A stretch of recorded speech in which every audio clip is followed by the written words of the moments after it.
Everyone. तो इस वाली वीडियो में हम करने वाले हैं अपनी कावेरी बुक की first poem Bharat our land. यानी कि इस पोएम में हम ये देखने वाले हैं कि हमारा जो भारत है वो कितने रिसोर्सेज से भरा हुआ है, कितने नॉलेजेस हैं, कितने शेख्स यहाँ पे रहे हैं, कितने ही वॉरियर्स यहाँ पे रहे हैं, उन्होंने कितना कुछ किया है हमारे हिमालय, हमारे लैंड के बारे में, हमारे रिवर्स के बारे में, इन सब चीज़ों के बारे में, ताकि हमें और कितना प्राउड फील करना चाहिए हमें अपने लैंड यानी कि हमें अपने भारत के बारे में। और हाँ, इसके नोट्स हम करने वाले हैं स्टैंजा वाइज। तुम्हारी बुक की लाइन होगी उसको हम पॉइंट बाय पॉइंट एक्सप्लेन भी करेंगे और अपने नोट्स को भी पढ़ते चलेंगे। ठीक है, स्टार्ट करते हैं। सबसे पहले स्टैंजा है कि poets begins with nature plus knowledge plus richness of India. यानी कि स्टेंजा 1 के बारे में ये मैंने बस उसके बारे में बता रखा है कि स्टेंजा 1 में क्या दिया हुआ है। ठीक है, स्टेंजा 1 में क्या दे रखा है कि भाई पोएट किससे स्टार्ट करता है कि भाई इंडिया का जो नेचर कैसा है, यहाँ के नॉलेज और रिचनेस के बारे में बात करता है। ठीक है, स्टार्ट करते हैं। हमारी फर्स्ट लाइन है, the mighty Himavat is our, there is no equal anywhere on earth. यानी कि एक्सप्लेनेशन देखो क्या है कि poets begins with nature richness of India, mighty Himavant यानी कि हिमालयास। हिमावंत किसको बोला गया? हिमालयस यानी कि हमारे जो हिमालय पर्वत है उनके बारे में बात की गई है।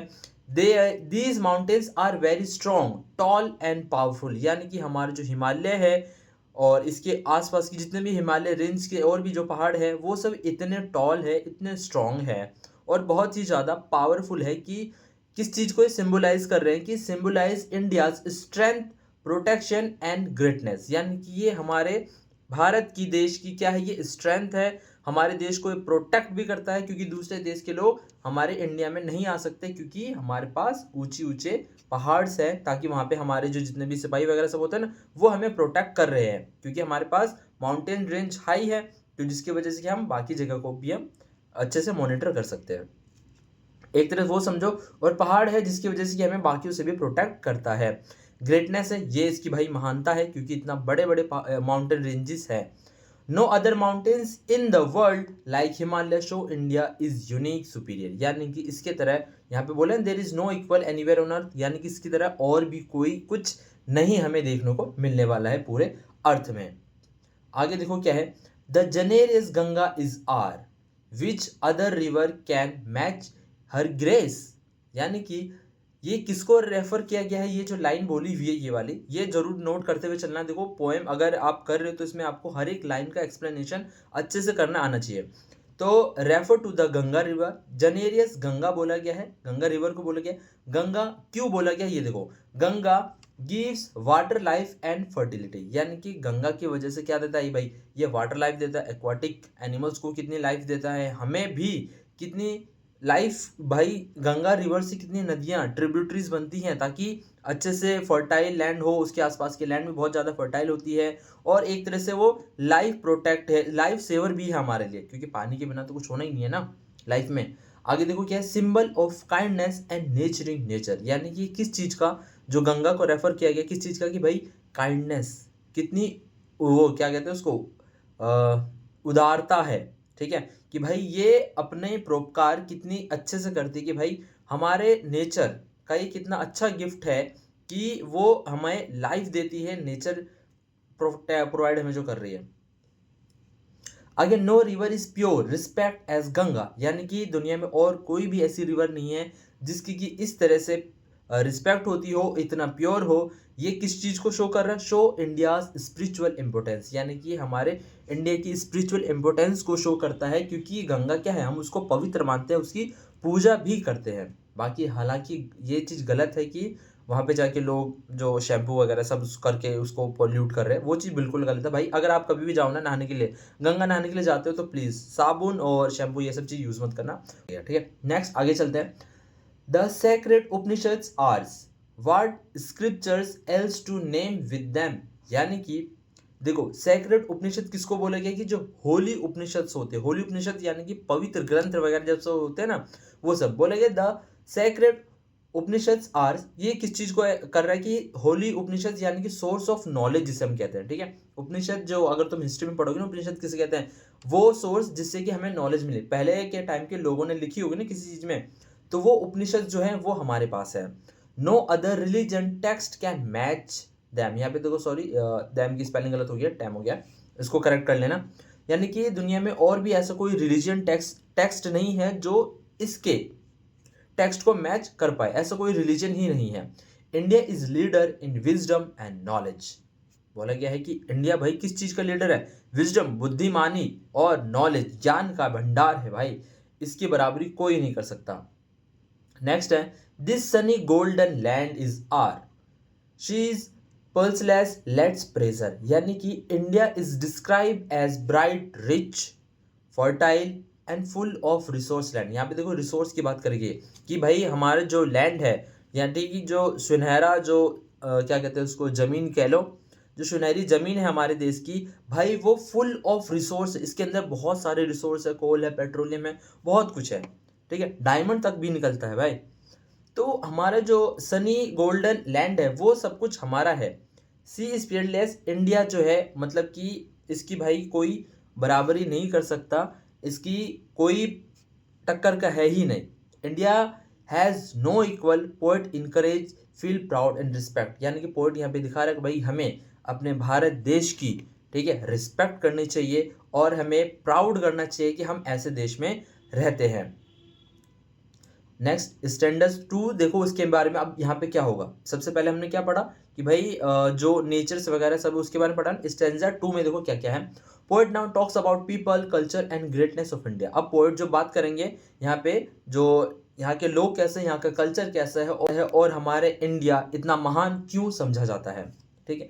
Gallant warriors have live here, many a sage has sanctified this land। यानी कि India has proud many brave fighters and kings, they protect the country with courage, many sons, rishis and scriptures leaders live here. यानी कि भाई इस लाइन का मतलब क्या है, India has produce many brave fighters and kings. यानी कि इंडिया ने बड़े बड़े महान राजा और योद्धा भी बनाए हैं। उसके बाद दे protect the country with the courage. यानी कि इन्होंने जो बड़े बड़े महान योद्धा और राजा रहे हैं, इन्होंने हमारे देश को कई बार प्रोटेक्ट किए, कई बार बचाए हैं। Many sons, rishis and scriptures leaders live here. यानी कि यहाँ पे बहुत सारे ऐसे संत भी रहे हैं, ऋषि मुनि रहे हैं, जिन्होंने अपने पूजा से हम जो कि हमारे देश में रह चुके हैं। क्योंकि हमने पहले ऊपर ही पढ़ा था ना कि poet talk now about the people's culture and the greatness of India. यानी कि ऐसे ऐसे महान ऋषि मुनि भी हमारे देश में रहे हुए हैं। They made India Holi through knowledge and teaching. यानी कि इन लोगों ने ही, राजा महाराजा योद्धा ऋषि मुनीज, इन लोगों की वजह से ही हमारा जो भारत है नॉलेजेबल और पावरफुल बन पाया है। इन लोगों ने अपना बहुत योगदान दिया है, उन्होंने बहुत कुछ सिखाया भी है। The divine music has been heard here and here all auspicious things are found। यानी कि India has a rich tradition of music, art and culture. ये हम बहुत शुरू से ही जानते हैं कि इंडिया का म्यूजिक ट्रेडिशन जो है वो बहुत पुराना रहा है और बहुत ही अच्छा रहा है। उसकी जो आर्ट है, इसके कल्चर्स के बारे में हमने पुरानी गुफाज या हिस्ट्री में हमने पढ़े हुए हैं कि इसका टक्कर में मतलब है ही नहीं, समझो इंडिया के बराबरी कोई कर ही नहीं सकता इस पूरे दुनिया के अंदर। Music here is divine. यानी कि यहाँ का जो म्यूजिक ऐसा लगता है जैसे कि हमें गॉड, भगवान से जोड़ता है। India is full of goodness, positivity and blessing. यानी कि इंडिया क्या है, किससे भरा हुआ है, पूरा का पूरा गुडनेस, अच्छाई और सकारात्मक ब्लेसिंग्स। यानी कि भाई जो जितने भी है भाई, भगवान का एक तरह से आशीर्वाद समझो कि तुम भाई इस देश में पैदा हुए। हमें इस चीज़ के लिए प्राउड फील करना चाहिए और ये सच है। Everything good exist in this land. यानी कि हमारा जो देश है यहाँ पे सब कुछ अच्छा एग्जिस्ट करता है। ये सारी चीज़ें हमें पोएट कहना चाह रहे हैं। अब स्टैंजा 3 में देखो क्या है। Poet highlight spirituals roots and history of India. अब यहाँ पे पोएट जो आगे हम पढ़ेंगे ना, पोएट हमें हाईलाइट करेंगे कि हमारे जो रूट्स कैसे हैं, हम भारत की जड़ें कैसी रही हैं और हमारा इतिहास कैसा रहा है। Here Brahma knowledge has taken root and the Buddha preach his dhamma here. यानी कि डीप स्पिरिचुअल नॉलेज, ब्रह्म ज्ञान स्टार्टेड इन इंडिया। यानी कि ब्रह्म ज्ञान जो आज दुनिया भर में फैला हुआ है वो कहाँ से शुरू हुआ, हमारे भारत देश से। India is the origin philosophy and truth. यानी कि इंडिया से ही फिलोसफी की शुरुआत हुई है Gautam Buddha gave teaching in India, यानी कि हम सभी जानते हैं भाई गौतम बुद्ध ने कहाँ पे अपना ज्ञान दिया था, यानी कि बोध गया में दिया था, बिहार के बोध गया में, जानते हैं। तो गौतम बुद्धा ने अपनी टीचिंग्स हमारे देश में दी है। मैसेज किस चीज़ के दिया है, message of peace, truth and non violence, यानी कि हमें कैसे बना के रखने भाई, शांति बनाए रखनी है, सच बोलना है, और नॉन वायलेंस यानी कि अहिंसा, ठीक है, हिंसा का पालन नहीं करना है। अहिंसा होता है जो हिंसा का पालन नहीं करता है, लड़ाई झगड़े से दूर रहना है। और होरी antiquity is Bharat, she spells less let's pleasure, India is very ancient and historic, यानी कि इंडिया जो है बहुत एशियंट रहा है, बहुत पुराने समय से रहा है, और इसकी हिस्टोरिक बहुत पुरानी है। Has long and rich past, यानी कि इसका जो इतिहास रहा है बहुत लंबा इतिहास रहा है और बहुत ही रिच रहा है। रिच का मतलब अमीर नहीं, मतलब कि एक तरह से बहुत अच्छा समझो, ठीक है। रिपीटेड लाइंस वापस से आती है कि पोएट इनकरेज, ये जो लास्ट वाली लाइन है ये वापस से रिपीट हो चुकी है कि she is peaceless let's pleasure, ये पोएम में ही दे रखी है, ठीक है। उसी को रिपीट लाइंस मैंने लिखा हुआ है कि poet encourage feel proud and respect for nation, यानी कि हमें अपने नेशन की रिस्पेक्ट करनी चाहिए, हमें अपने भारत देश को इनकरेज करना चाहिए, यहाँ के लोगों को भी इनकरेज करना चाहिए, और हमें भाग्यशाली समझना चाहिए कि हम इस देश में पैदा हुए हैं। यहीं पे हमारे नोट्स और पोएम दोनों ही ख़त्म होते हैं। तो प्लीज़ आप अच्छे से बना लेना, और आई होप कि इस बार क्लास 9 में आप लोगों के मार्क्स और भी ज़्यादा अच्छे आएँ। इसी तरह से हम बाकी के चैप्टर्स और पोएम भी पढ़ने वाले हैं, तो सब्सक्राइब करना बिल्कुल मत भूलना, और ये ज़रूर बता के जाना कि एक्सप्लेनेशन और नोट्स आपको कैसा लगा। तो मिलते हैं अगली वीडियो में। Thank you so much.